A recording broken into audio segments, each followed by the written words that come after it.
relies upon a distinction between our sense that our lives are meaningful, which is what I think I was speaking about most of the time, and something that you repeatedly referred to as ultimate meaning. That is a term that I do not understand. I don't know what precisely you mean by that.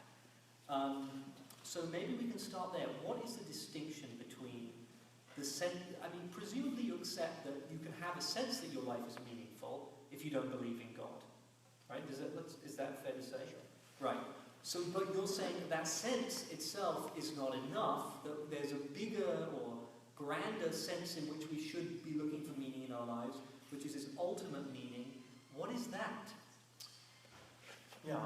I was making the case, as you said, that there are these, maybe you didn't say this, maybe I was just thinking this as you said it, there are these features of reality,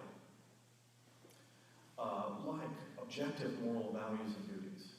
I think that they're objectively true. I think that it's just as true that it's wrong to torture a baby for fun as 2 + 2 = 4. They're equally true, and if anyone wanted to fight about it, I'd be willing to fight about it. I don't think it's subjective or something of that sort. So I have that sort of thing in mind. It seems to me that when you talk about a personal sense of meaning, it sounds to me as if you're talking about a kind of therapeutic perspective. And that seems to me to fall far short of what we would normally mean by purpose and meaning in life. Something much greater than my own sort of personal, subjective feeling about how my life is going. Seems to me quite shallow in the larger sense of things. I mean, if we could be totally blunt, we're all going to be dead very soon. If naturalism is true, this universe sprang into existence inexplicably some finite time ago, with no cause, by no cause, with no purpose. And the lights will flicker and dim, and at some point, all planets will cease spinning, all stars will burn out, the universe will go cold, will be long gone, and it will be as if it never happened.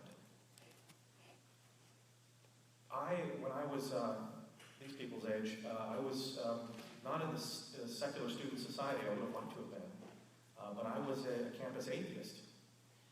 And the thing I appreciate about people in student secular societies is they take their naturalism and their atheism seriously, and I hope that some of you, as I was 20 years ago, are on your way out of atheism. And this is the last fits of your secularism, because if you take it seriously, I think it's quite unlivable. So I guess maybe I have the opposite problem that you have. When you speak of meaning in my own life or in what I'm doing meaningful or purposeful to me, my question is, who cares? Who cares? What does it matter? I mean, I took long nights thinking through these things as a young atheist and considering very seriously, who cares? If that's what we mean by meaning, in all honesty, I don't want anything to do with it, and I would never go back. And encountering and knowing the man Jesus Christ, there's not much more that I can say. This, not just for me, but is objectively true meaning, in that only God can ground what I know to be true, that there are objective moral facts, that nature is explicable and can be studied, and science is to be undertaken. That I am free. There is such a thing as free will, and what I do does make a difference. But if naturalism is true, all of that is false. So, I suppose, I'm sort of fumbling at an answer, sorry, but I guess I have a question back to you. What do you mean by meaning then? Sure. So I think there's a lot going on here, including some mixing up of some concepts that would better be distinct. I mean, I'm a philosopher, so we like to make distinctions between things. And I think that the question of how one grounds, quote, subjective moral values, which I think is a problematic term, but let's just use it for the sake of discussion, or the question of how one understands rationality and its purchase on reality, or whatever it is, are deep philosophical problems. But I think, to me, they're quite distinct from the problem of finding meaning in one's life.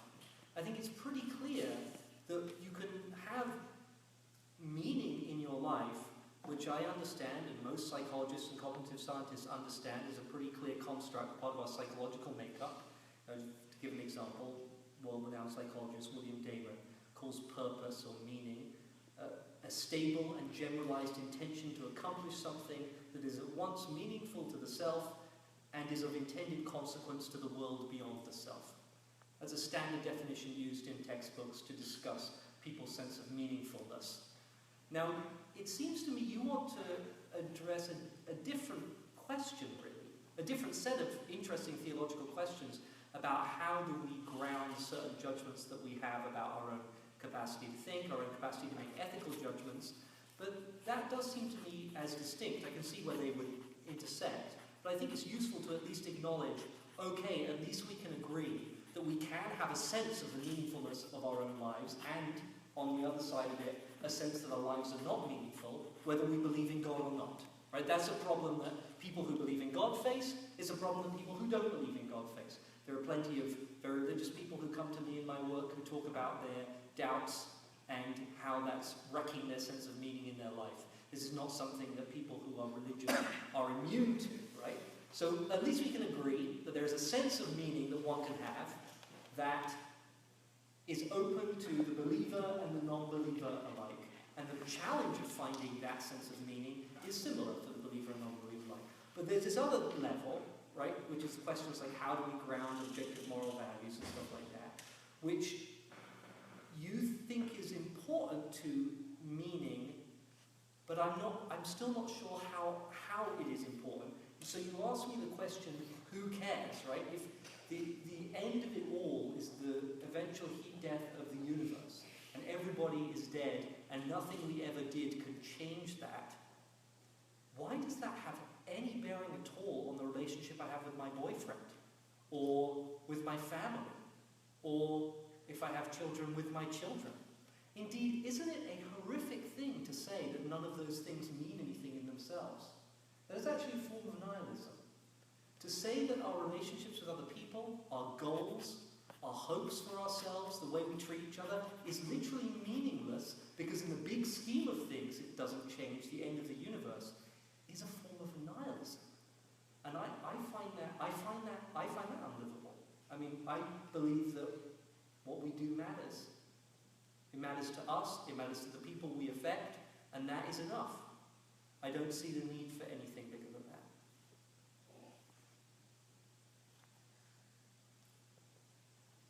Sanjay, did you have another question for James Scott? Could I give a comment? Sure, absolutely. Thank you for that distinction. I think that is helpful, and I hope that helps. It certainly helps me. I hope it helps others, the distinction you just made. It seems to me that we're distinguishing between a personal kind of fulfillment, which matters to me here and now, and maybe some of these broader questions about an objective ground for being and value, and whether or not there is such a thing, and if so, what exactly is it? It's perhaps a different set of questions, which you seem to be saying for our discussion is not quite as relevant.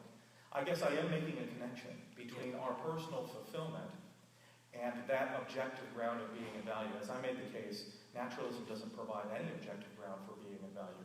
Nature doesn't explain itself, and we can't get objective moral values and duties from them. We cannot trust the functions of our own rationality, and we have no reason to think that we act freely. I think that all of those things, if we take the entailments of naturalism seriously, I mean, you can sort of ignore those entailments and be a naturalist and not take them seriously, as many young naturalists do. And it won't so much upset your personal sense of fulfillment. You will pursue those in relationships, in occupation, and things like that. And even I, as a Christian, can often focus on these immediate things. I sometimes find more joy when my sons have played good football games than not. To my embarrassment, should my joy be placed in those things? Well, sometimes my emotions do ride on those sorts of immediate things. But I think if we take the entailments of our worldview quite seriously, and at least this was the case in my life, we find that these little immediate pursuits, which I call my fulfillment, is it therapeutically sort of giving me a sense of meaning and purpose in my life? How do I feel about my life, given my occupation and relationships? I think that eventually begins to disintegrate when you realize that your worldview is such a dark one with no hope, no promise, and is even contrary to the values you hold. naturalism is contrary to your compassion. It's contrary to your sense of freedom. It's contrary to your sense of hope, and for me, it ground down any immediate sense of fulfillment that I might pursue as merely therapeutic, as frankly me deluding myself. And I guess in deconverting from atheism, that was the connection that I made between personal fulfillment and those deeper questions. So I guess that raises, so we could deep dive into the questions of whether, firstly, I'm actually not a philosophical naturalist. I am a pragmatist. So humanists are not committed to philosophical naturalism as a matter of intellectual history. There have been humanists who are idealists, pragmatists, philosophical naturalists, methodological naturalists. So just as a matter of intellectual history, there is no necessary connection between humanist values and philosophical naturalism. I actually find philosophical naturalism a logically incoherent position. But that would be a huge discussion that's kind of, it seems to me a bit orthogonal. We could dive into that. But I want to get a bit personal for a moment, because I was really intrigued by your talking about the joy you sometimes take in your children playing soccer well. And you seem to suggest, as you talked about that in fact, you shouldn't really take satisfaction in that, and that the satisfaction you do take in that would be revealed to be illusory and meaningless were you to become convinced again that there would be no God. Is that fair, Tracy, what you said? Yeah, I think what I am saying is that it is an illusory sort of fulfillment. It is a sort of self-deceit sort of fulfillment. If that's all that there is to my... If I'm finding my meaning in only things like that, they'll soon not be in sports anymore, right? Right. So one day, it seems like the argument is your kids may not be playing soccer, and then what will the value have been of the pleasure you took in that? That strikes me as a really important question. Like the idea that the only value that your children's pursuits have is in this massively bigger framework of Christian theism is, well, I think children have inherent value. I think people have inherent value. They're valuable for what they are. And the relationships we have with them have inherent value, not contingent on their place in a big picture. This is something very interesting I want you to take away about Christian theology, which is it claims to ground inherent human worth. You heard that a couple of times today. But it actually denies it. It logically denies it. What you've just heard is an acceptance that one's children's lives do not matter in themselves. They only matter. That is an illusion, the sense of satisfaction you get in your children's lives. They only matter, according to this worldview, because they're part of a bigger plan, because they're part of God's plan. That, philosophically speaking, is a contingent sense of value. If they're not part of the plan, they don't matter. Contingency. That is really disturbing. When we start to remove the inherent worth of human beings, we start to say things like, well, if it's God's plan for these people to suffer, they can suffer. Happens all the time. Happens today in America, where over religious objections to things like same-sex marriage or transgender rights or things like that. The idea is the plan is more important than the people. In fact, the people aren't important at all, except as they conform to the plan. I don't want to live in a world where, I know this doesn't make it true, but it seems to me that every aspect of our experience with other people suggests that people actually matter in and of themselves, not because of their position in a bigger plan. And I think it's interesting. In what sense? So do you think that people have inherent value? Yeah. So I think you actually confused a couple of things here. That's quite possible. In your response. Of course, my children and all persons have intrinsic moral worth. What I was actually talking about is taking some joy and fulfillment through their functions. If my sons weren't good athletes, would I love them any less? Well, I would be a bad father if I did. So what I'm talking about is this sort of ephemeral, functional sort of making meaning, finding meaning, therapeutic sort of approach to things. Of course, persons have intrinsic value, and I think you explained it very well. As a philosopher myself as well, when I need to explain this to students, I point out things like the difference between your grandmother and your coffee mug, right? Your coffee mug has only instrumental value for you. When it has a crack in it and it begins leaking, you might say to your coffee mug, well, you're not working for me anymore. Aren't you a terrible coffee mug? You're not doing what I need you to do, and then you toss it away. It'd be strange for you to talk to your coffee mug, but imagine something like that is happening. Or it fails to hold heat or something. It's only good insofar as it can do something for you. That's instrumental value. Intrinsic value says things have value whether they do something for you or not. So you wouldn't be at all morally bad or wrong to throw out your coffee mug when it stops serving you. But if you were to say to your grandmother, you know, Grandma, I used to talk to you, and when I was feeling bad, you would say something helpful and make me feel better, and now we can't even talk. I think you have dementia. When I needed some money, you would often give me money, and now you have no money. You're no good to me anymore. And then you take Grandma, sort of chuck her in the bin. Then you would be a very bad person. Of course, persons have inherent moral value and inherent moral worth. And I know this because of Genesis 1:27. We are made in God's image, God who is eternal and the ground of all being and value. I guess the question to you is, why on earth would you think that humans would have inherent and not just instrumental worth? So first, I just want to say I have talked to a coffee mug. I had a mug that my parents brought over for me that I've had for many years, that has Mickey Mouse and Sorcerer's Apprentice on it, one of my favorite movies, one of my favorite parts of one of my favorite movies, and I've had it for many, many years. And when I first tried to make a cup of tea, because I'm British, in that mug, after they brought it over here from England, it started seeping out of this tiny hairline fracture it had. And I said, "No, mug! It cannot be broken!" So I've been there. I know the pain.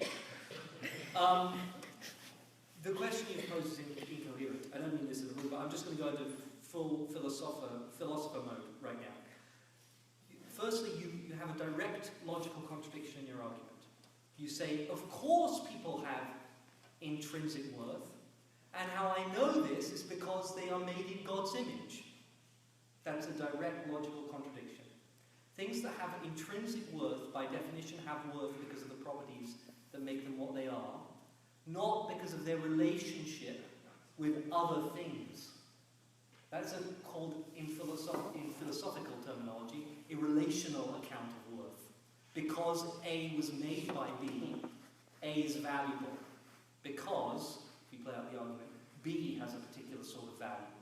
Were we to discover that A was not made by B, A would not have value. It's not intrinsically valuable. That's a direct logical contradiction. Cannot believe those things at once. Now, you say, why do I believe people have intrinsic moral worth? Well, because of the properties that makes a person, because of their capacity to suffer, the capacity to make plans and exercise choices, because their capacity to feel joy and love and all those things. All those things that are definitional of personhood, those things without which you are not a person, also give you value. And a full account of a humanist approach to the value of people is like a book slot. Like, you can only sketch it in a time like this.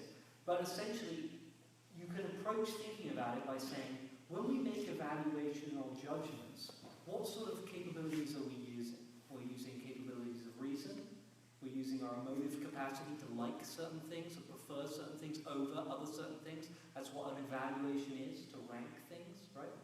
So that's what it is to make an evaluation. It doesn't make sense to put no value in your capacity to evaluate. That doesn't make logical sense. It's that you would be using the very same capacity you're demeaning to demean it. That's incoherent. So our capacity to value, to experience things as good or bad, and to make judgments between them, which is constitutive of personhood, has inherent value, because it's illogical to devalue it. Right? That is a teeny sketch. Right? Tons of people have done deeper philosophical work on this, like Peter Singer, John Dewey, like Paul Kurtz, millions of people. That's a teeny little sketch. But let's accept, right, for the sake of argument, that the naturalist is unable to come up with a philosophically convincing account of the intrinsic worth of people. I submit the theist is in exactly the same place. There's no, or worse, right, there's no reason to believe that the existence of a God gives us intrinsic value. In fact, it's impossible to construct such an argument logically, because things with intrinsic value have value intrinsically, not because of their relationship to something else. So there's no way in which the existence of a God can give us value. Things with intrinsic value do not get their value given. They have it by virtue of themselves. That's what intrinsic means. So there's no way a theist account can give us value. We either have value or we don't intrinsically, or we have extrinsic value. And if a theist account wants to say, no, we have extrinsic value by virtue of our relationship with God, shared features with God, or whatever it is, then that's fine. But you can't have both. You can't say you support intrinsic value and make an extrinsic case. It doesn't make sense. And it always not. Thank you, in fact, for that correction, because I think what you said was very helpful. I'm not saying that persons have value in the sense that we are creatures.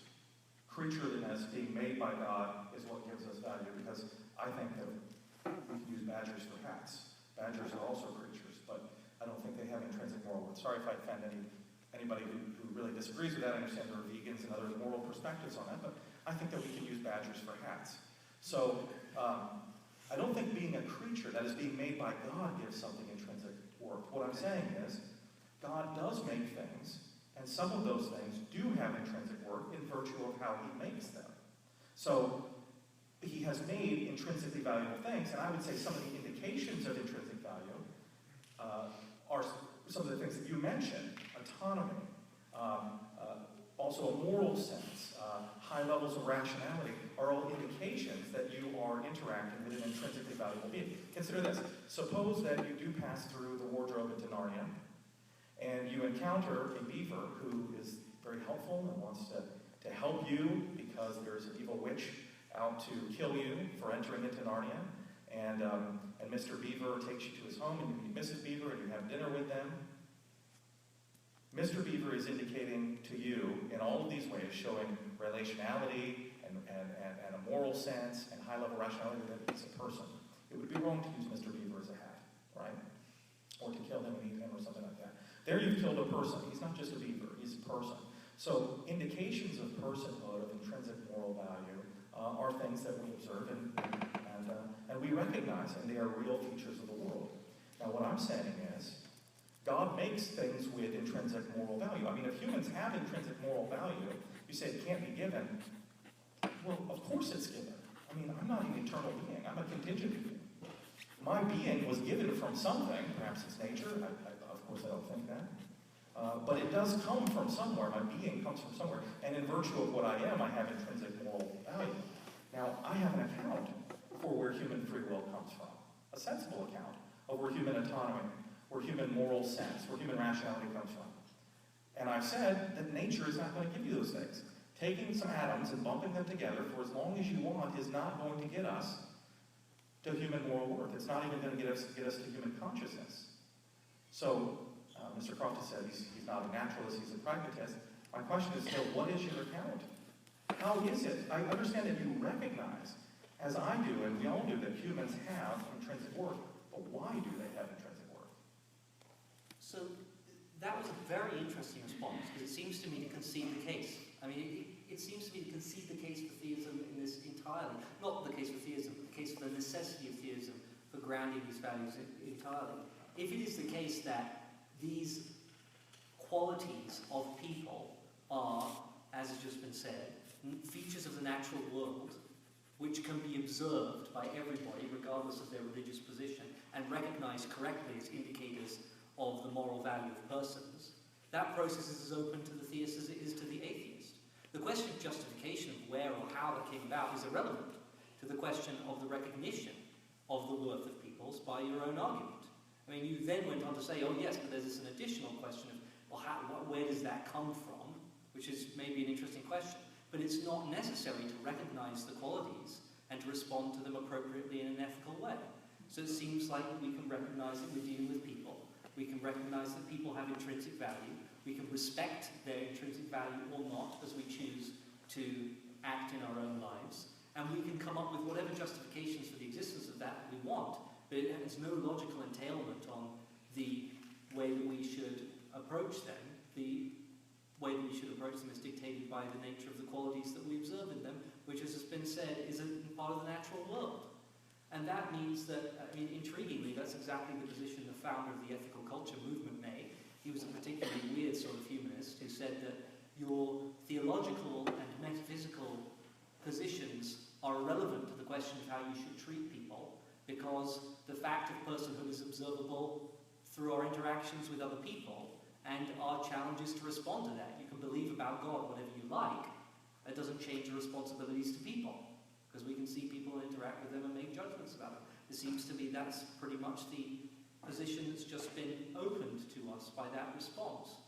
So, I mean, the account of where do these qualities come from, like where does our capacity to think in particular ways, our capacity to feel in particular ways come from? It seems to me like a naturalistic account of evolution is a decent account of those capacities. Like, I know that we could get into, you know, deep conversation about the extent to which our reason capacities are truth conducive, and I'm going to say I'm a pragmatist, I don't do truth, and we're going to go back and forth about that.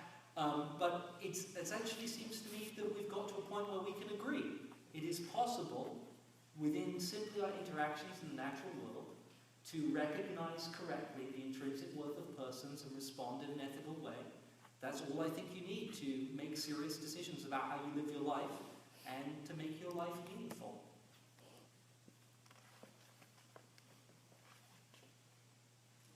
All right, so I have a question that spurs personal conversation. I want to do this all night. Does anyone else just want to say anything all night? So, And you also have some questions by me too. yes, so we can open it up soon. You mentioned a big part of what your argument or your proposing is that we need a cosmic reference point. We need this reference point to give us a kind of substantive foundation so that from there meaning and value kind of surface. Is that correct? Maybe you can say what you mean by cosmic reference point. Yeah, so cosmic reference point, so God, meaning God is under the definition the benevolent ultimate creator, and from there our meaning and our value kind of gets us kind of, from my understanding, our value kind of is secondary from that. We understand ourselves through that reference point. Is that a good way to describe that? It might be. I'm actually not sure, to tell you the truth. But you can pose the question. Let's just assume, sure. Right. And how do you think that fundamentally differs from this kind of notion that it comes from the individual human? How is that fundamentally flawed in a sense, and that we need, when we find this God, this reference point that grounds everything, how is that better or more important than the individual person finding that for themselves? The individual person finding what in themselves. Exactly what you were saying about God. When you find God, and that grounds the meaning, when you find that relationship, that's what provides the substantial foundation to that. That's what I'm understanding from what you're saying. And I want to get to the point of how is that directly, why is that directly different from, or contrary to the human being finding that in themselves? Okay, I don't know if I'm going to be able to answer that, and so feel free to, if I'm going in the wrong direction, to correct me. What Mr. Croft was just saying before was that we can agree that humans have intrinsic moral worth. We recognize it in others, and we can respond accordingly. Well, I never at any point contradict that. In fact, in my opening statement, I said that is precisely the case. My question is, do we have a larger account of the world which is intellectually satisfying and gives some explanation of this reality? I think that's quite important. Maybe I'm too much of a theorist, but I find it hard to opt for therapeutic sort of pursuits of meaning and ignore that larger question. Mr. Croft said, I'm a pragmatist, and so I don't do truth. Goodness sake, is presenting something which he takes to be true? If not, should we accept it? So I think it does make quite a big difference that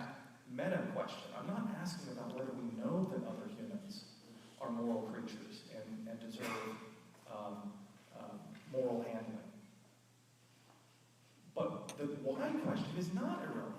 It's not a sort of secondary question, since we can act moral. It's not clear that, in fact, we can act consistently moral if we don't address that larger question. I mean, in all honesty, if the world were converted to secularism, I don't think that that would be a morally safe place in a very short period of time. I know that Mr. Croft disagrees. He thinks that you can have a very robust secular moral community, and that's the hope.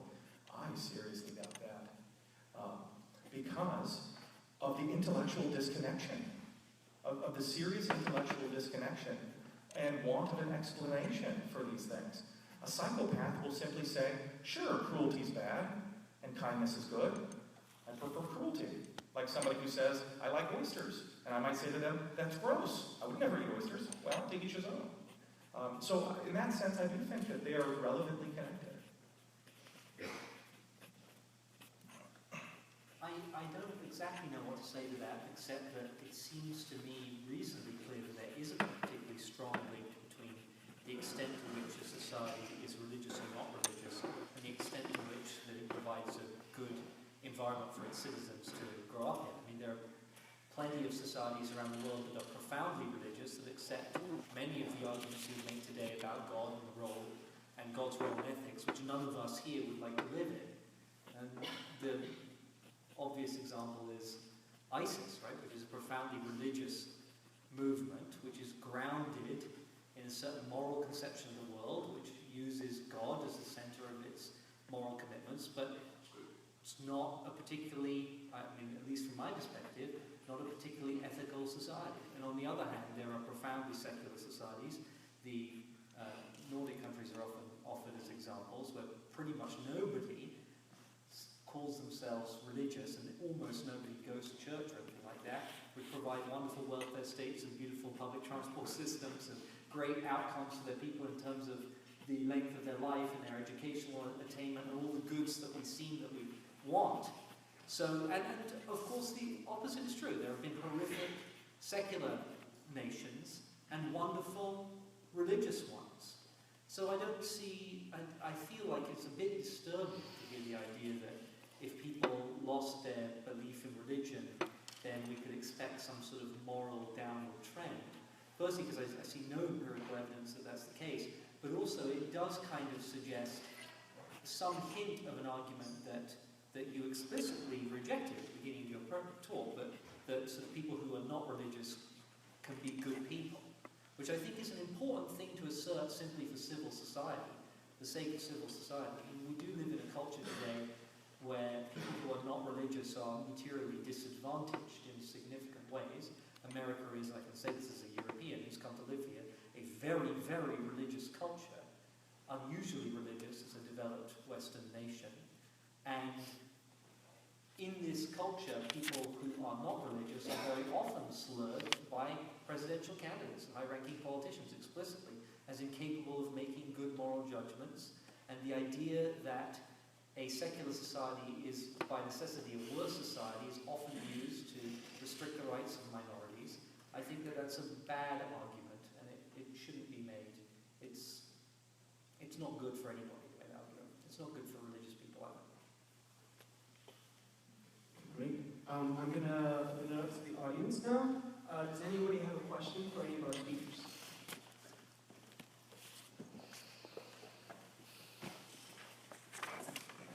So I have a question actually for both the speakers.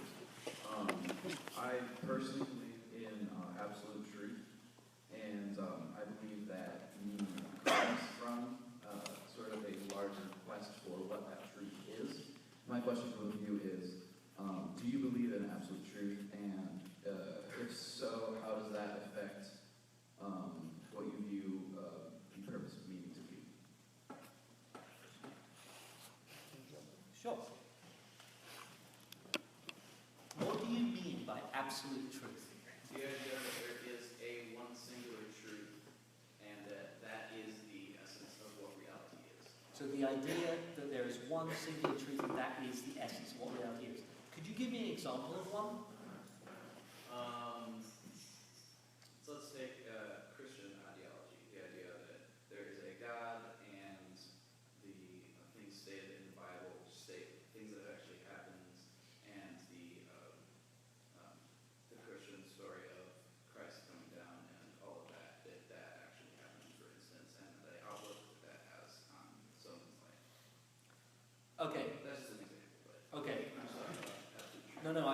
appreciate it's difficult to come up with examples like that off the top of your head. This could open up a huge area of discussion that is potentially orthogonal to this.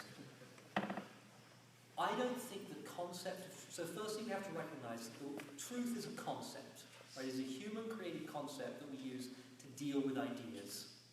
Right? It's a word, fundamentally, and the word attaches to a concept, right? And the concept is something as an intellectual tool that we use. Sometimes I think it's a useful tool. The idea of truth is a useful tool to help us learn more stuff. It's often been a guiding passion for mathematicians and physicists and biologists. They want to discover the truth about something in their field. It has psychological utility, and it has some philosophical utility. It also has a lot of philosophical problems. Because when you dig into what's going on when people try and understand their experience, we find very few examples of unalloyed truths. In fact, I don't really think that we find any. I mean, if you take an example that's often cited to be an objectively true thing, like a scientific law, none of them are true. I mean, all of them, strictly speaking, are false. Every scientific law that we've up till now created is an imperfect model of what we actually measure. Every single one, even our most sophisticated ones right now, we know them to be wrong to some degree. And that's why people are continually trying to prove them. Something like Newton's laws are not laws at all. They're models created through the human mind to try and apprehend our experience. Newton's laws, strictly speaking, are false. They give the wrong answers. They give the wrong answers quite quickly if we start measuring to a more precise level than he had available to him. In fact, even with the techniques he had available to him, he recognized that there were some problems with his own model. So what we're doing when we're seeking truth, I think it's very useful to say, we are groping towards understanding. And understanding is a sort of psychological construct that's useful for human beings to get around stuff. Do I think that there is some reality underneath all this that we're kind of trying to map? Like, are we drawing ever better maps of reality? This is what I may potentially blow your mind. I don't think that's a useful idea. I don't think it's useful to think in terms of mapping reality. And there are lots of very complicated philosophical arguments as to why I don't think that's helpful. But one very quick example is there are cases in the sciences right now where we have competing, mutually exclusive, but successful models of our experience. Models that equally successfully help us deal with something that we observe, but that are different and incompatible. I.e., we seem to have two realities smashing against each other. And how scientists deal with this is they just use one in the context where that one is useful, and they use the other one in the context where other one is useful. Now, many scientists believe that in time, we will ultimately get to the point where we can really explain what's really going on, and that the current state is just, it's just a stepping stone. We need some Uber theory to unite the conflicting models that we have right now. Maybe, but maybe not. I don't see any really good reason to assume that our evolved minds will be capable of constructing a model which will perfectly fit everything we experience. In fact, I see some really good reasons to believe not. So that was a quite long and complicated answer to your question, which is, I guess it sort of comes down to maybe? Okay, so my answer to the question of whether there's absolute truth is yes already, and it's quite different. I think the word absolute is a little bit difficult. You were asking about the question of truth. In ethics, we have this absolute objective distinction. Absolute can mean something different than objective. So if it's okay, I won't even use that word. I think it's not necessary. We can talk about the difference between objective things and subjective things. Objective means it's true whether you like it or not. It's true whether you know it or not. If we were all as dumb as codfish, and I mean by we, I mean all humans everywhere, all intelligent beings anywhere that there may be intelligent beings, if we were too dumb to know that 2 + 2 = 4, it would still be true that 2 + 2 = 4. That's objective. It's not otherwise. In fact, it can't be otherwise. There's no possible world in which the universe might have gone differently such that 2 plus 2 would be 5. 2 plus 2 everywhere and always is 4, no matter what. It's not true for me. It's not a reality that I'm groping at. I don't see why pragmatism is at all relevant to questions like that. I mean, I think I'm saying something which is blindingly obvious, which doesn't need to be said in most places. That's objectively true, no doubt. And if anyone says otherwise, unfortunately, they're dumb. There are subjective statements as well. Chocolate ice cream is the best. I think that. Others say that's not true. Well, when I say chocolate ice cream is the best, I don't imagine that I'm saying something which everyone must recognize as a fact. If you say, well, I really like vanilla, I say, well, that's weird. But let's go for ice cream together. You can get vanilla, I'll get chocolate. I don't think that you're bad or stupid for not liking chocolate ice cream. But if you don't know that 2 plus 2 is 4, frankly, I won't be mean about it, but I will think you're stupid. Everyone here knows that. If you don't know that torturing a baby for fun is wrong, then you are morally stupid, because that's objectively true. So now, what do I mean by that? Objectively true. Does it have some reality? Absolutely it does. Absolutely. These statements, indicative statements, that I make have a property. Namely, they're either true or false. If I say, today's Saturday, that's an indicative statement which has a property. It has the property of being false. If someone were to say, if I say, today's Saturday, and someone were to say, that's false. What is that? You said that's false. What is that? It's not the English grammar, because I could say it in a different language. It's something behind the grammar. We call it a fact, or philosophers call it a proposition. If something has a property, if something is true or is false, I take it that it's real. I mean, what else would it be but real? Aren't you talking about something? And so, I don't take truth to be something in me or something that I'm sort of building up or constructing. I take truth to be either one of two things. Truth is either a property that propositions have. The propositions are quite real, just as real as planets and badgers and people. They're not in space and time, but there they are, being true or being false. And it's either a property that propositions have, or it is a relationship between me, in fact, my knowledge, and the property. So, when I affirm that, perhaps the relationship in my affirming is, in fact, what the truth is. But in any case, I'm speaking very philosophically. I take these things to be very real. And why is that? Because, for goodness sake, if, there's a Bible here in front of me. This is a physical reality. You can all see it, touch it. You could come and, smell it, and use all of your sense perceptions, and there it is. It presents itself to us. We know it's real. By the same token, I know that 2 plus 2 is 4, and I don't see it, touch it, taste it, or smell it. I don't use my sense perceptions to get to it. But this also seems to be just as real, just as objective. And so I take the question of truth, I think, a much more, I take it to be a much more straightforward sense. I don't know as a pragmatist what you say about, it seems to me that 2 plus 2 equals 4 is a necessary truth. Couldn't be otherwise, the world couldn't have gone differently. Am I wrong as a pragmatist?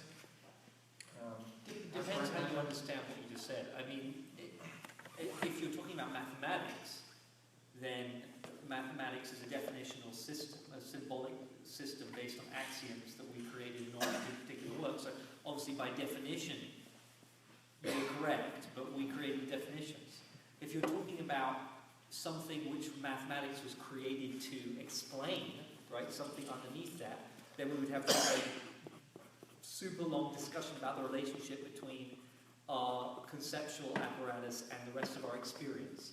And the answer to that would be yes or no, depending on where you come down on certain fine distinctions. But that it doesn't turn out to be hugely important, I think. The one thing I want to say, I really appreciate this subjective-objective thing.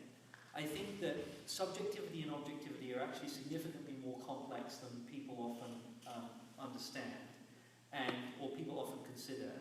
And I think, although I'm not fully, this is like a sketch answer, if you think of them more of a scalar property than a simple binary property, I think you're going to get more mileage out of understanding a lot of different things. So, what I mean by that is if totally subjective is on one end and totally objective is on another, and then there's a lot in between. So say, for instance, you go and see a production of Hamlet, right? may have seen, I've probably seen 15 productions of Hamlet in my life. I'm a huge Shakespeare fan. And all of them were different, right? And it would be very unusual to say that there's one objectively correct way to interpret that play. That would be a very unusual statement. And just like the Bible, exactly the same. It's a very complicated text. It would be very unusual to say there's one objectively correct way to interpret the Bible. I don't see much of a distinction between those two. And yet, it's very clear that the text of Hamlet places some limits on the range of reasonable interpretations. Right? An interpretation that changed the name of all the characters and changed everything that happened and, changed the name of the play, right? It seems at some point you're watching a different play, right? So there is a bound to the subjectivity involved in interpreting something like a work of art.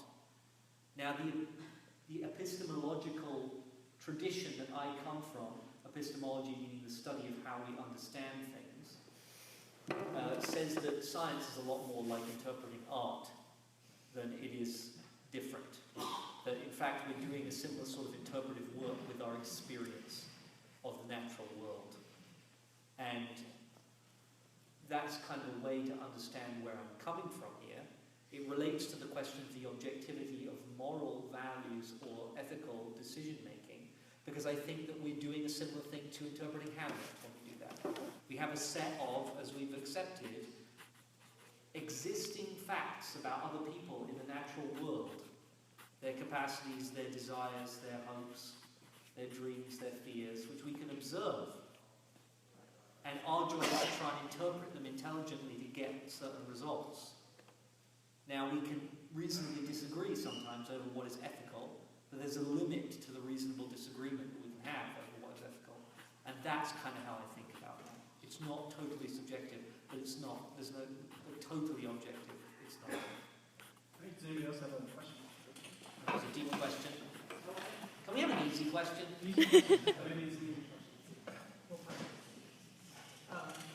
I got two, and I don't go back to back, so first one. You mentioned a couple times you find Christianity, I guess, more intellectually satisfactory, but then you follow that with when you come to a problem that you don't have the answer to, you just assume God is the answer. In what ways is that more satisfying? I'm not making an assumption that God is a better answer. I don't mean to make the case, here's naturalism, and it provides an abysmal answer, therefore it must be God. That might be a false dilemma, right? There could perhaps be other options. Now, in fact, with regard to the first argument I made concerning what is the explanation of the universe, I think there are really only two options. So that wouldn't count as a false dilemma. But with regard to some of the other ones, so for example, the grounding of moral values, as Mr. Croft said, you don't have to be a naturalist, you might be a Platonist. You might just think, well, moral values are just there and that's all, and there's nothing more to be said about it. So I don't mean to make a false dilemma and sort of shoot down one option and then say, well, therefore it must be God's answer. No, in fact, I think what's going on is we're making an inference to the best explanation. In fact, theism ends up being the best explanation for the existence of the universe, the order of the universe, the existence of moral facts, the existence of free will, human rationality, and consciousness. It explains all of those things. It, in fact, has the explanatory resources to explain all of those things, whereas naturalism doesn't. We have to add other things like multiverses to explain one of those 7 things that I just mentioned. Whereas theism has more explanatory scope. It would address all of those things. And it does so more elegantly and simply. So what I'm saying is, I'm not making a sort of God of the gaps sort of argument where I'm saying, well, gosh, we can't explain this on other terms, so I suppose God is the answer. No, again, it's an inference to the best explanation. Maybe I mean, I think that's the argument, but why find it satisfactory? Why not asking more questions? Why is that one answer enough? I'm not asking more questions about what. Like you come to a problem, science is the only answer you get. Yeah.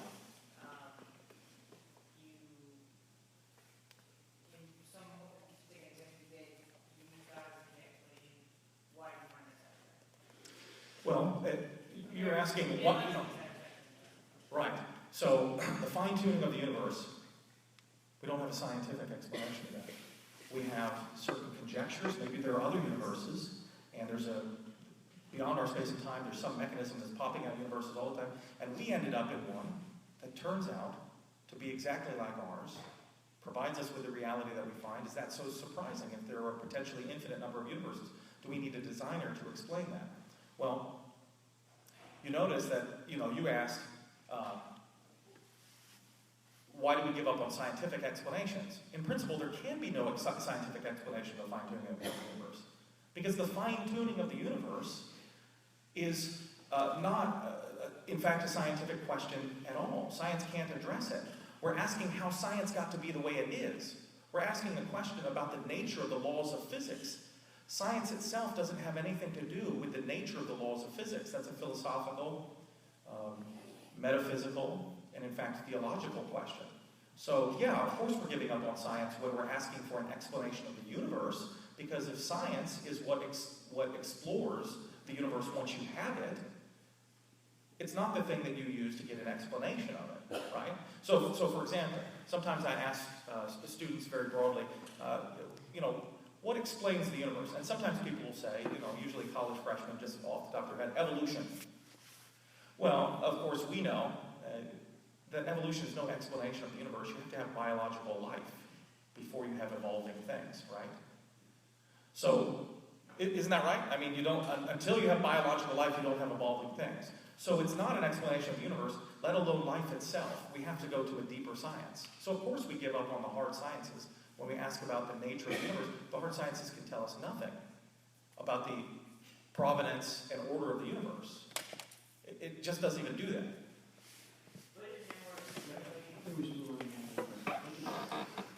Next question. Can I just say one thing about that? Oh, yeah, I mean, that answer is merely to define your terms in such a way as to give you the answer that you want. You say, science by definition stops at the edge of the universe, therefore science controls everything outside of it. I mean, you have not proved anything with that argument. You've just defined the terms in a way that's satisfactory to you. It also makes it very unclear how God could possibly interact with the universe. I mean, this is one of the things that you will never hear from theologians, is any mechanistic explanation of how God is supposed to have brought about something. And appealing to an agent as the cause of something does not relieve you of the responsibility to come up with a mechanism as to how they did it. Right? Imagine if you were a detective at a murder scene, and you're like, oh, this is most likely a murder, and someone said, John did it, and you were like, oh, John did it, it's solved then. No. You need to know how John did it to solve the murder. You can never say anything about how God did anything. That makes it not an explanation. That's not what an explanation is. An appeal to an agent is philosophically distinct to an explanation. An explanation provides a mechanism. An appeal to an agent just says who enacted the mechanism. If you don't have a mechanism, you don't got an explanation. So there's a big problem with all these theistic. When you say inference to the best explanation, what you mean is inference to an agent you think is capable of doing what you think needs to be done. But you don't know what needs to be done because you don't have a mechanism. So the argument doesn't make any sense.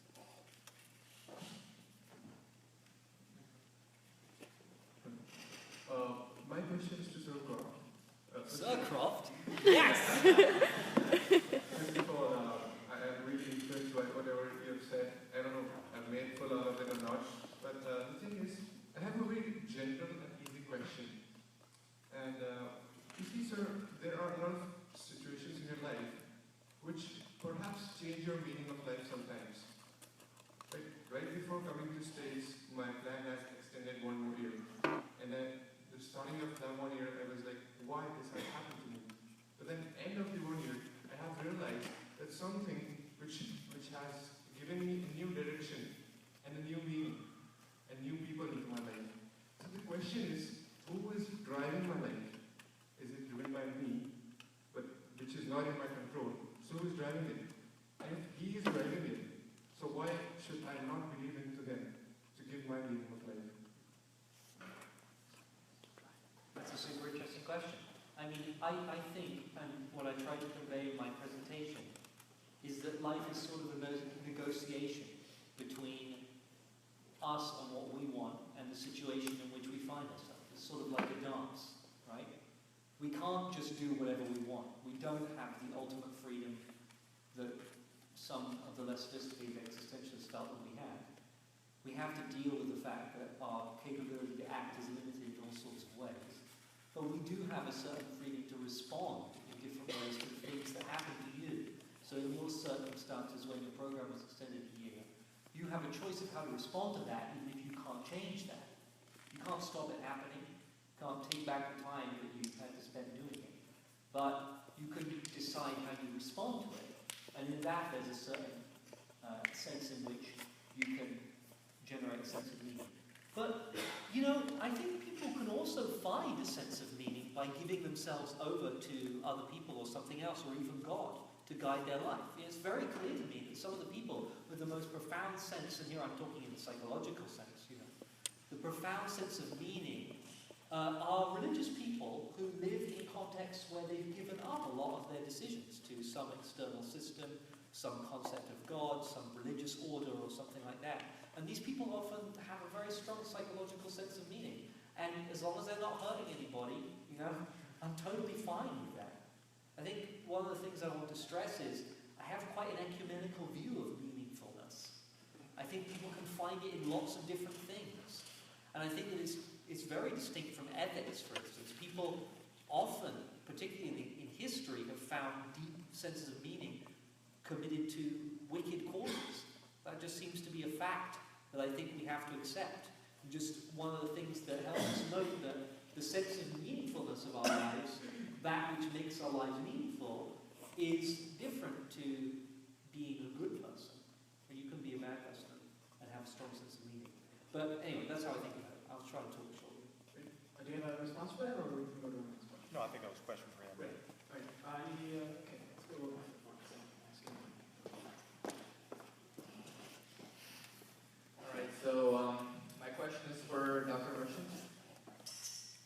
So you said something that kind of bothered me, which, okay, maybe I interpreted it wrong, but you said that one of the reasons you stopped being an atheist and became a Christian is because it bothered you at night to think that in the end, we will all be gone, the universe will go cold, and nothing will have ever mattered.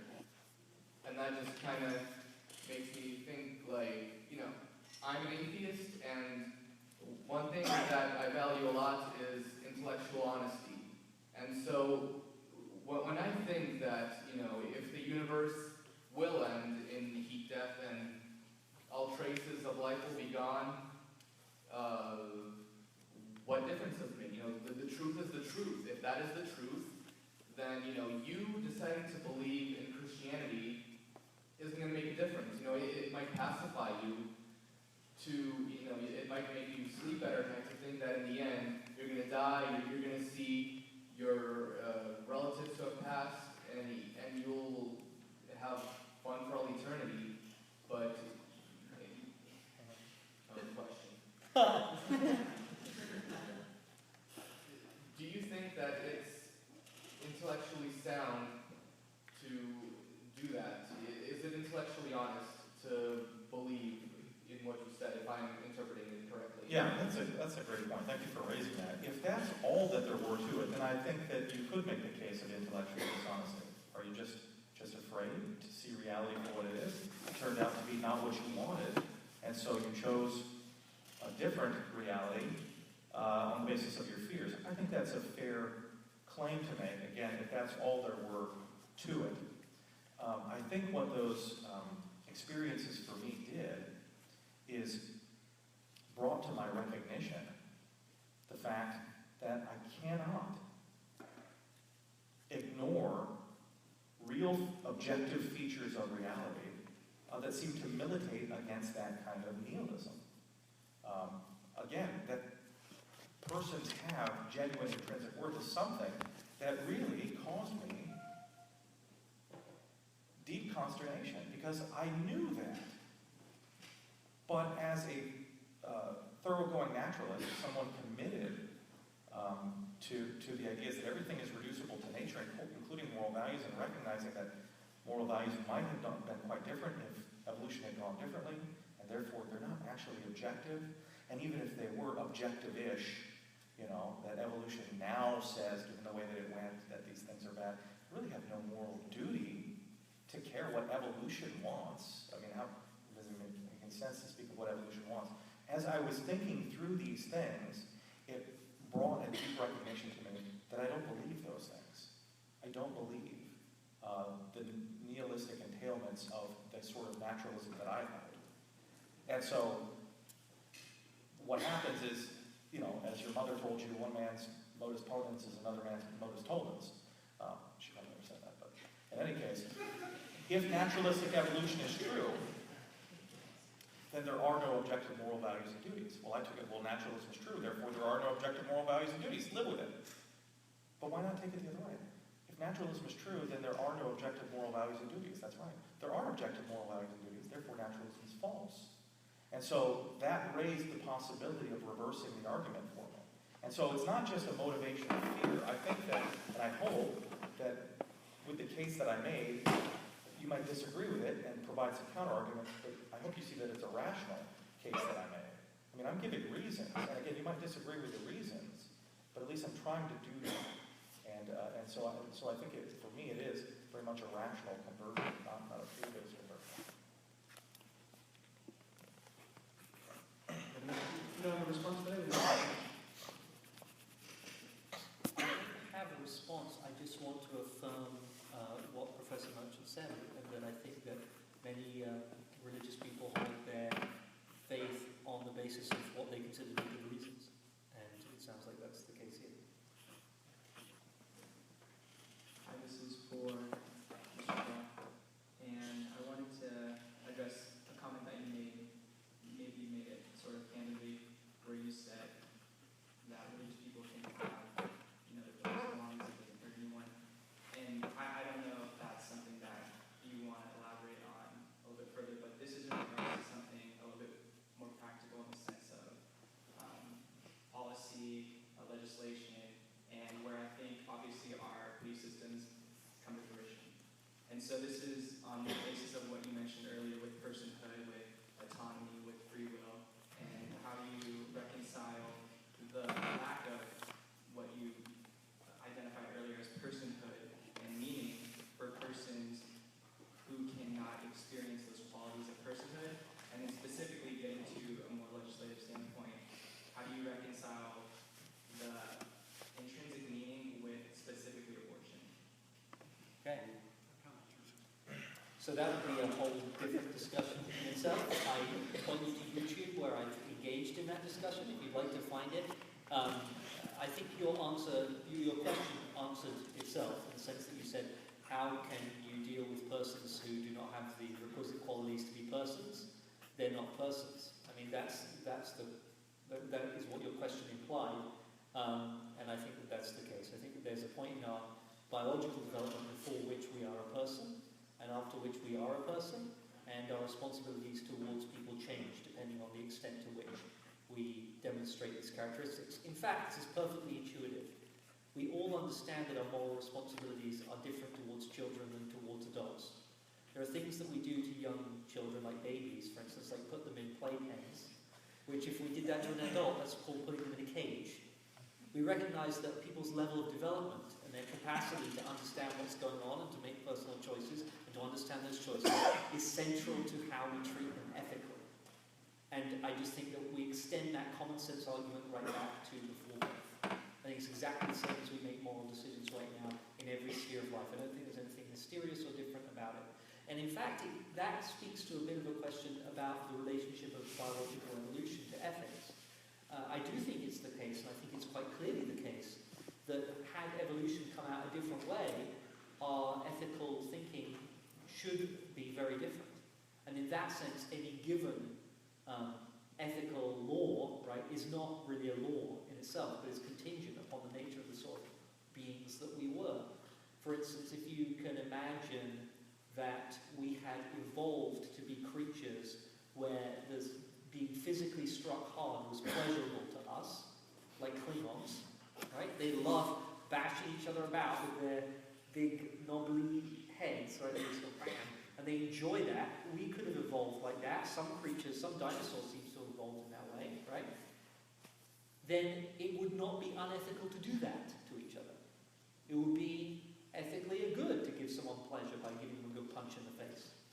It seems to me obviously true that our nature as biological organisms plays into our ethical reasoning. To say that's not true is to say we shouldn't treat a sick person different to a well person. I mean, our ethical decision-making is contingent upon all sorts of factors of the natural world, and we recognize that all the time. And one of the factors that it's contingent upon is whether we have a brain or not. Things without brains are not people. Women are people. That makes a big difference.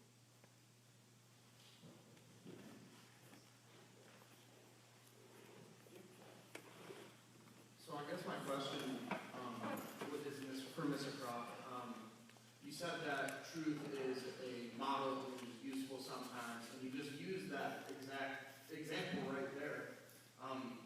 So what if we use Dr. Merchant's example where we developed into a race where women were segregated, and every once in a while we went to rape them to advance them?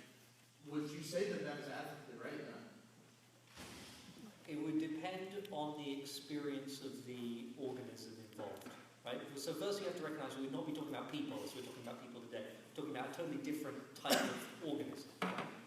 Now, if they developed an organism which genuinely had a sense of deep satisfaction and pleasure in being subjugated by other organisms, I don't think we would be in a position to say it is wrong to allow them to choose subjugation for themselves, right? I think that is correct.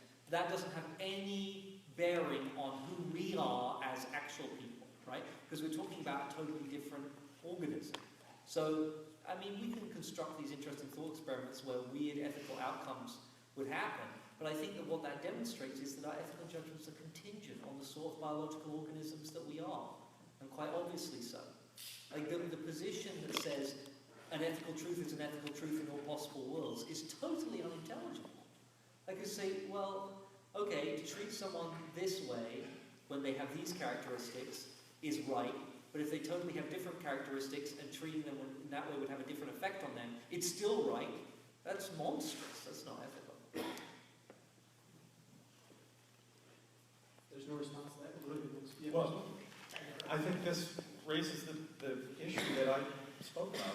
One man's modus ponens is another man's modus tollens. I mean, which should I be more sure about? That it's wrong to rape, or that evolutionary naturalism is true? I mean, if that's the dilemma, then I'll go with the objectivity of moral facts. I mean, we might say, well, if we had evolved differently, then under those conditions, it wouldn't be wrong. Forced sex wouldn't be wrong because nature would require it. That's not my argument. So just to be clear, just to be very clear, I'm not making an argument from capital N nature. That's just a naturalistic fallacy. I'm making an argument that the reason why rape is wrong is because it doesn't respect the autonomy of the individual. And autonomy is something that we absolutely value. Well, let's take away absolutely. That we value as a matter of fact. It's easily observable that people value their autonomy. Right? That's why it's wrong. Rape just isn't wrong. It's wrong for reasons. And those reasons relate to what sort of organism we are. To say that rape is just wrong is to just make a mockery of ethical reason. But don't we often undermine the autonomy of others for just reasons? We incarcerate people, right? Yeah, I mean, I'm actually not hugely pro-incarceration, but we do, and we do that because we value the other values above it. What we do when we basically infringe one value is we recognize that no value is absolute, that every value has to be worked up against the values of other people, right? So yeah, we do. We recognize that what I want and what you want both has importance, and that we shouldn't allow each other to destroy each other in the pursuit of ourselves. So that's an outcome, a pursuit of what we want. That's an outcome that stems from our inherent worth. So Yes, we do, but I don't think it's a problem. I mean, it's a problem for the absolutist idea of values. The fact that we frequently do make judgments as to, well, in this situation, free speech is hate speech, so we're not going to allow it there. In this situation, it's okay. We make those sorts of ethical judgments all the time, and they're difficult. We have to provide each other with reasons as to why this sort of speech should be allowed on campus, this should not. We don't really make overarching ethical judgments. Even it's wrong to kill is not an ethical judgment that we make in an overarching way. We recognize there are times when it's appropriate to kill. The examples that Professor Merchant gives about objective moral values are very misleading because they include all sorts of contextual information. So saying it's wrong to kill is talking about an action, right? Saying it's wrong to murder is talking about an action, a context, a motivation.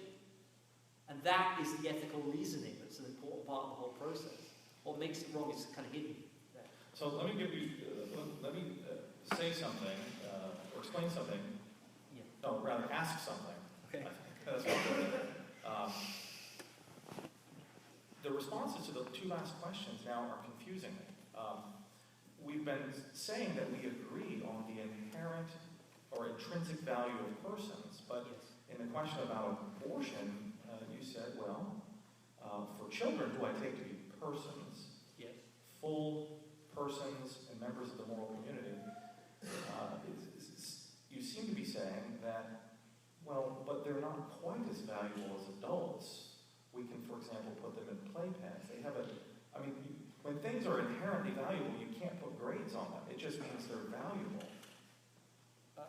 You can't say one is more valuable. No. The point is that if things are intrinsically valuable, they're valuable. As opposed to being merely instrumental. Yes, that's the distinction that inherent, like intrinsic worth versus instrumental or relational worth. That's the distinction that term makes. It says nothing about different things of different intrinsic worth can have different intrinsic worth. Intrinsic worth isn't an amount of worth. It's just an account of what gives something worth. So yes, you can say, but I'm not actually saying that children are less morally valuable than adults. I didn't make that case, and it doesn't follow from what I said. But just as a point of philosophical clarity, to say something has intrinsic worth is not to say it has the same value upon some particular scale as everything else that has intrinsic worth. So suppose you encounter someone walking around on campus here, a college student, an intelligent person, high level of rationality, high level of sociability, high level of communicability, all of these attributes of personhood. You say these are indications of the intrinsic worth. Now say that we now start reducing those things. They have a low level of rationality. They come out to be very low on an intellectual scale. Low level of sociability. Low level of personal autonomy. They can't seem to act freely and make choices. We start to degrade that. Do they in any sense lose moral worth in your view? They don't lose moral worth. They don't lose anything. Our responsibilities towards them and the way it's ethical to treat them absolutely changes. I mean, it is obviously true that we have different moral responsibilities towards people with very, very impaired mental functioning, for instance, as we do towards, do you disagree with that? Seems to me that we must take a certain special responsibility for people who really struggle in certain areas of life. Is that controversial? I'm not sure what you mean. Do we have different moral responsibilities to people who are stupid and have low social skills and this sort of thing? Do we have different moral responsibilities? How do you mean? I mean, if someone, for instance, is incapable because of some impaired development, for instance, of communicating with other people through speech, it makes sense. It's ethical for us to try and assist them in modes of communication that they need to make their desires known, that other people do not need, and would be odd to try and give them. So the way that we concretely have to respond to them is different. I think I would owe that to every member of the moral community, depending on the situation that they're in. I don't need a wheelchair or anything to help me hear better. It would be odd for me to say I'm owed it, wouldn't it? I'm owed a wheelchair by society.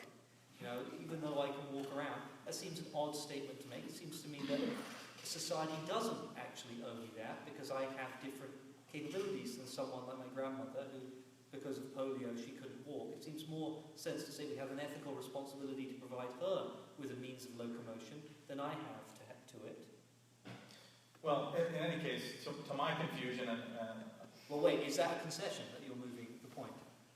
I actually don't know. I apologize if I'm missing your point. No, it's okay. Yeah, and if it occurs to me, maybe we can return to it. But Sure. it seems to me that there is a sliding scale of value because at very rudimentary levels of human development, say an embryo, you say, well, you don't have high levels of recognition, no rationality, Yes. you don't have Yes. high levels of communicability and things like this. Yes. And then it begins this development, and then at some magical threshold, you cross over to personhood. Yeah. But before that threshold, there was they have There's reached something. something on that scale. So it seems to me that you don't believe in intrinsic human value. You believe that we have value as soon as we hit that threshold, and then for some reason, now you have it. But That is what it means for something to have intrinsic value. I mean, we keep coming back to this term, and it's quite far from meaning. Something has to have the properties that give it its intrinsic value. For something to have intrinsic value, the things that make it what it is also make it valuable, right? I'm saying that an embryo does not have the things that make a person, right? So to say that it doesn't have the value of a person is totally consistent. But I do agree with you, there is a deep problem with this magical threshold. Like, it's a big philosophical problem. If we really wanted to be super ethical, we should gradate our ethical responsibilities and actions towards other people quite finely, depending on, like, for instance, how can I give an example that's just not super kind of gross and weird? Look, everybody knows people in their lives who can't stand something that most people have no problem with, right? I have some friends who, they just don't want to be hugged. Like, they just don't like it. I know. Now, it's not ethical for me to go around hugging them. There is no, like, rule that says hugging is universally an ethical good, even though normally and often it's a good, right? To this individual person, we change our decision-making based on their preferences and their particular sensory apparatus or whatever it is that doesn't make them want to be hugged. This seems to me a common sense and obviously observable part of the ethical landscape that we navigate all the time. We treat different people differently. And this discussion we're having now is simply an extension of the same point. One of the differences that human organisms have is different levels of development. And I know that anti-choice people want to say that the level of development is ethically irrelevant, but that makes no sense. It makes no sense to how we care for babies. It's obvious that the level of the development of an organism is relevant to its moral, the moral responsibilities we have towards it. That's how we treat everyone. We don't treat babies like we treat adults. All right, so we're almost out of time. We have time No! for one last question. Okay, okay, sorry. I'll be quiet. How about you?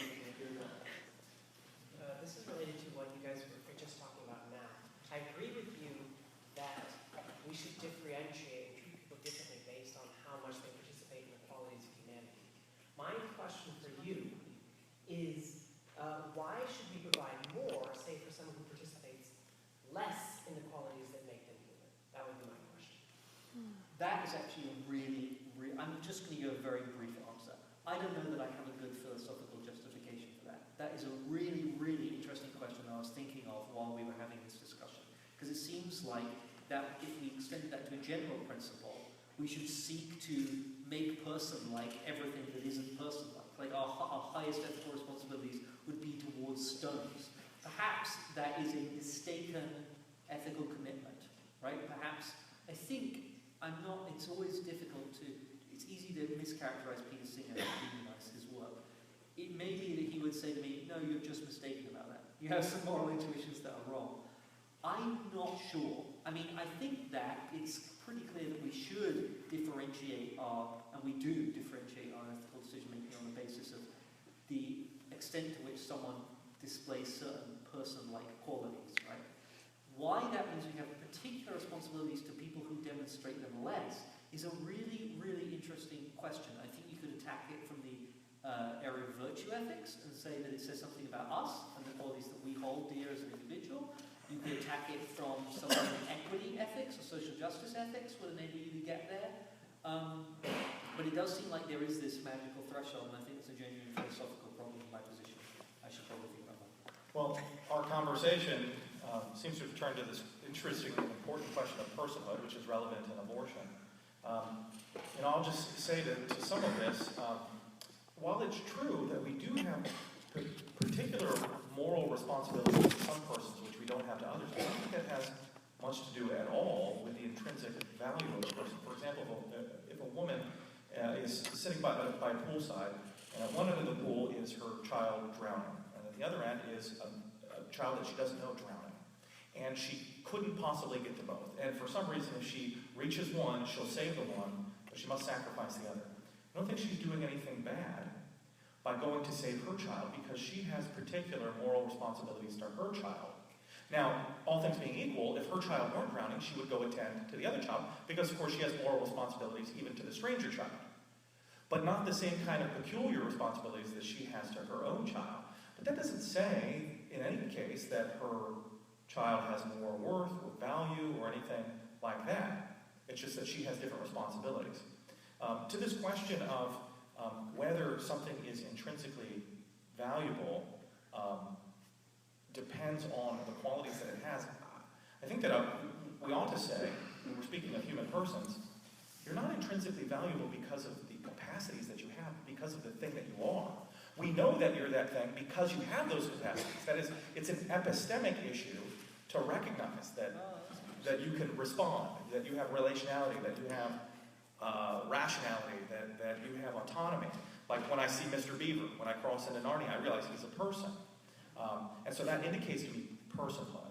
But it's only an epistemic access. It's valuable because of the thing that it is. And here's why I might think that. If we say that a person is only valuable because they have personal functional capacities, well, they don't cease being a person when they go to sleep. They're not rational. They're not communicative. Hey, Joe, hey, I'm trying to talk to you. He's asleep. He's not communicating. He's not acting autonomously. Any of these things. We wouldn't say, well, now you've lost your personhood. Now you can kill him and eat him if you're really hungry because he's not a person anymore. Well, then we would say, wait. When I say functional capacities, that would still apply to you even when you fall asleep, because I could snap my fingers and then they would come back to you immediately. So you still have those capacities even when you're unconscious. So really it's not the activity of having the capacities, it's the property of having the capacities, right? But suppose you go into a coma, and I can't walk up to you and just snap and say, hey, Joe, wake up. Still, we wouldn't kill you and eat you and consider you a non-human. You don't have the capacities imminently. You can't just regain them by waking up. But we still would consider you a person, even though you don't have those human functional capacities. You're not autonomous. You can't make free choices. You can't communicate. You don't have high levels of rationality. You're in a coma, but still you retain your personhood. Why is that? Because of what you are, not because of what you do or the functions that you have. And suppose you go into a 9-month coma, right? The Sleeping Beauty coma. And you wake up in 9 months and you retain all of those functional capacities. What difference is there between a person in a 9-month coma and an embryo in a womb which will have all of those functional capacities in 9 months? You might say the difference is the person in the coma once had them and the person in the womb has never had them. So my question is, would it make any difference to the abortionist if we live past lives?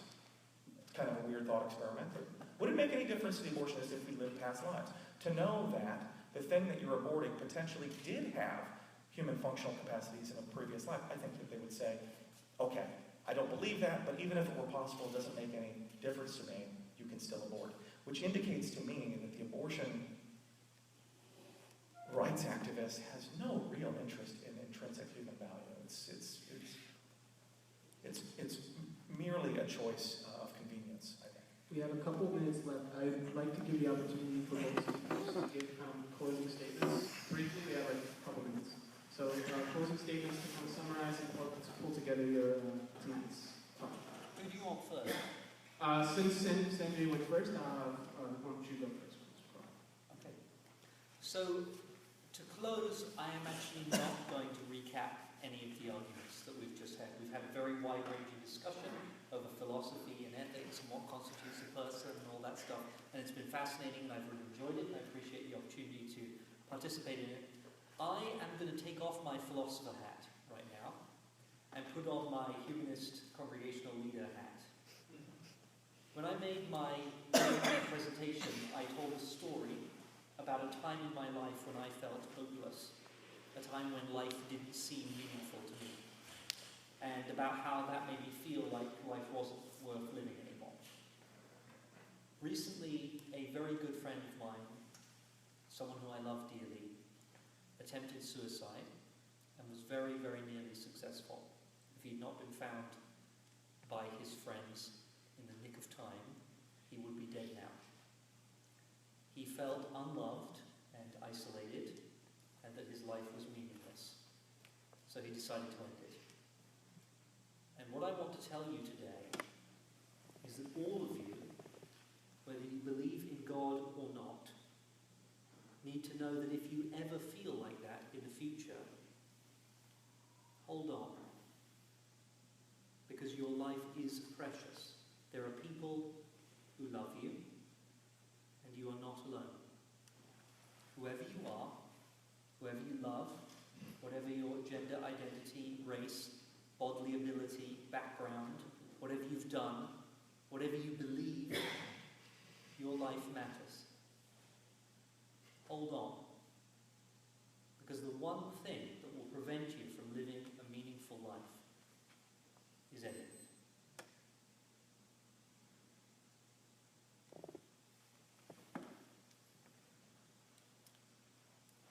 Well, once again, I just want to thank Cru and the Secular Student Society. I guess I'll also now return to, well, I don't have clerical robes, but as a Christian, meaning and hope for me, and I don't mean that subjectively, but I mean in my experience, I have, as I've said, discovered in the person of Jesus Christ, who did rise from the dead by God's power, as a real objective historical fact. And God has shown us, in sending his beloved Son, that he very much does care about us. He's not distantly the objective sort of divine point of Aristotle, a moral lawgiver throwing rules at us from a distance, but one who enters into our world and experiences our suffering, experiences everything that there is to be human, and touches us with God's real presence and God's real love. And that was transformative for me. I remember many years ago leaving behind my atheism and reading the Gospel of John and encountering the person of Jesus Christ for the first time and being overwhelmed with his wisdom, his compassion. As I'm reading, coming to know who he is and being floored by the fact that I viscerally hated him, not even knowing who he was. And I'm just recounting my own experience. I don't mean that to in any way convince you intellectually, but it is the case.